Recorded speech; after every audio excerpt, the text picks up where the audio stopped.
अगे हम ना जानल यौवन में तहना कठोर गे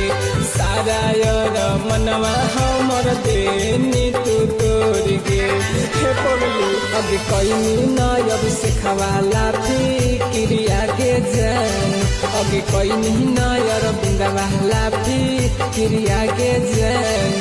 तमार देनी दिलावा में क्रिया के जान तमार देनी दिलावा में क्रिया के जान जो पगली अगे हम ना जानल यौवन में तहना कठोर गे सारा यार मनवा हमर देनी तू तोड़ गे